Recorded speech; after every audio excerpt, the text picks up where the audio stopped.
Hey everyone, welcome back to the channel. This is Comics with Callaway, and here we've got Amazing Spider-Man issue 39. This book, I had so much fun reading this book. It was there was no real action in it, but it was just the dialogue between these two, Spider-Man and Jonah, and they're talking in a podcast, and just the dialogue between them is it's so funny, and it's just like the tension in this book is just it's hilarious. So if I was reading this run when Nick Spencer took over, and I read up to issue 20, I think it was, but then I sort of dipped out because it was just a bit meh, and then all the tie-ins started to all the other events, and it just was just become a mess for me, and I just couldn't be bothered reading it. And now I've started a channel. I was in the comic book shop and I seen this book, so that I'll grab it and read it and get back into it. And I read this book just a few minutes ago, and it was so funny. Just it's a podcast between these two, and in this storyline, Spider-Man now has outed himself to Jonah and revealed his identity. So now the Jonah character now, instead of his always typical hating Spider-Man and in the press making him out to be a villain and stuff, whereas now he's grown a heart, I guess you could say, if you want to. He's doing his best to make the world, the country, New York, see Spider-Man as a hero and not a villain. He's trying to make up for all these past discretions and stuff, and just how he was bashing on Spider-Man all the time. So they start on this podcast that they've just started up with Jonah, and they're talking in the podcast, and then Spider-Man does a bit of a flashback, and he takes them back to where Spider-Man was he took down he exposed the shield cover up, and Jonah released it to the public when Spider-Man told him it's classified. You don't tell anybody this. But Jonah, being Jonah, always wants a story. He told the world to try and make Spider-Man,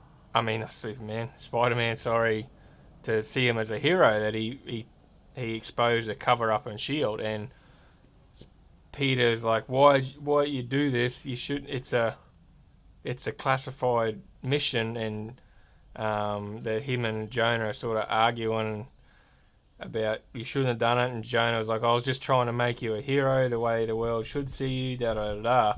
And so they had a bit of an argument, and then Jonah storms off, and then we go back to present day, and they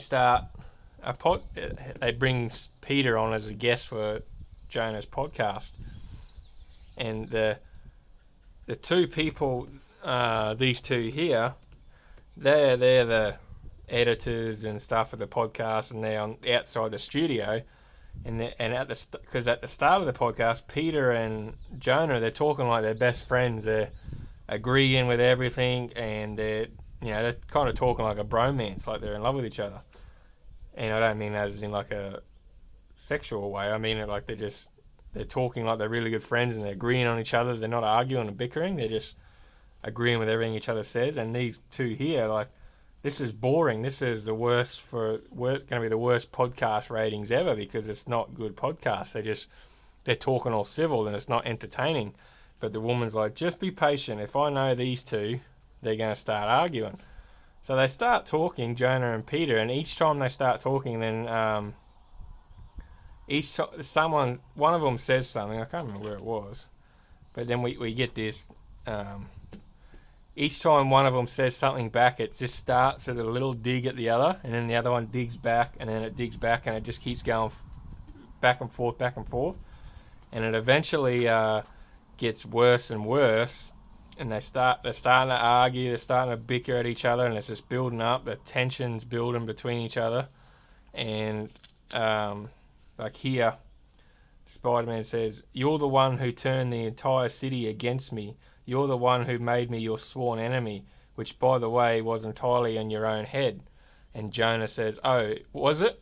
it was all just a one-sided affair, was it? Let me ask you something then. When I started writing those editorials, how did you respond? Did you reach out and try to start a dialogue? Did you offer me any evidence to refute them? Or did you insult me, antagonize me, even threaten me repeatedly? And Peter's like, then he's imagined. Then you see all this. Spider-Man, he's got Jonah webbed up, he's got him tangled up, he's imagined all the bad stuff that he's done to Jonah, because Jonah's just annoyed Peter for so long, and he's like, I have no idea what you're talking about. And this is just another plot line. And then they're like, we're going to be rich, because now they're starting to argue. They're building up, and they're arguing. But we got this plot here, this guy's Chance, and there's the guy who owns a casino. They've placed a bet on each other to see who can get the web shooters off Spider-Man. To see if he can get the web shooters off this guy, will pay him. That it's like a bit of a side plot. So that this guy here, he knows Peter's location, so he's obviously a bit of a villain, and he sends this guy, tells him where he is, so he's going to go to try and steal his web slingers, I think it was. But anyway, they keep arguing. They're just taking digs at each other, and it's just they're getting worse and less civil, building up. And you think it's going to get to the point where one of them's just going to attack each other. But we know Spider-Man's not going to do that, because it's going to make his image look bad. And him and Jonah have become friends over the previous. And they're just digging at each other. And then this guy's coming in, and then the girl here thinks that Peter's going to attack him, and he's like, yes, please God, and they're fight, because they want the ratings to get up. And it was only Peter's spider sense saw this guy coming, and he saved Jonah from the explosion and the broken building.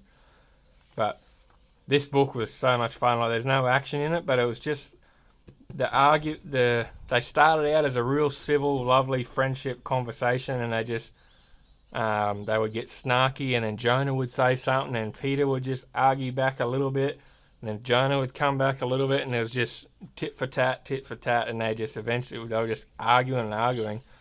But I give Nick Spencer credit. He had the suspense building up, and right at the right time when this guy barges in, if he didn't turn up, this is where you would think that the argument had got heated and Peter would attack. So they built up, Nick Spencer's built up the suspense through the whole book to the point where you think, righto, they're going to explode. But then this guy turns up, explodes in the wall, and Peter has to save Jonah. So it's it was just a perfect ending to the book, and it was so much fun. I can't stress this book enough how fun it was to read, and go and check it out.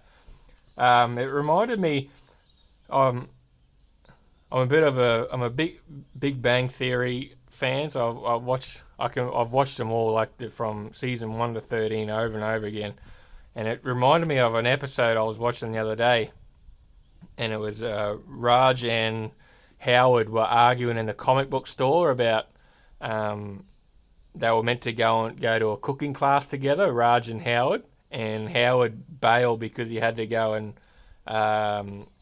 do something with his mother, to massage her varicose veins or something, and their argument in the episode, they tick for tack, and they just build up, and eventually Raj was like, have you ever been to a cooking class and have to cook vegan chicken and rice with a vegan guy? And he's like, do you know what vegan chicken and rice is? And he's like, rice. But it just reminded me of that episode. In that episode, they were just always arguing, and they were tit for tat, and eventually it just blew up, and they just started fighting. And this book was the same. They just, through the podcast, they were started out very civil, and then each page they just started taking little digs at each other, and it just got worse and worse and worse and worse. And they'd forgotten why they were there. They were there because Jonah's trying to make up for all his bad press for Peter. And then eventually, when one of them just said the wrong thing, and that was it. They just started niggling at each other, and it just built up, and then it exploded at the right time when this guy come in, Chance. Really good episode. The art was done by Ivan Coelho. I'm not sure how to pronounce that. Patrick Gleason was a cover art. I really like Patrick Gleason as artist, but the art was good. I do like Ryan Otley on Spider-Man. I much prefer Ryan Otley, but the art was really good. I did like the art, but that's the video, guys. If you're thinking about getting back into Spider-Man, this is a really good book. Again, I dipped out because of all the tie-in issues and all that sort of just was too much. But now I've started the channel. I picked this up when I was at the comic shop. It was there. And I figured I'd do a video on it and see what it's like again. Really liked it. I think you'll like it too. Just the suspense built up. And it was real satisfying. It was kind of like a little bit different, but similar to Hickman's the X-Men 4, where they go to the him and Magneto go to that summit, and Magneto's just eating the dinner that they serve at this summit, and he's just laying down the law without even doing any violence. It was just words, and it was just real satisfying. And that's what this was like. Just real fun to read. Just the little digs and the digs that between these two was really fun. Can't highly rate it enough. So that's my video, guys. Comics with Callaway.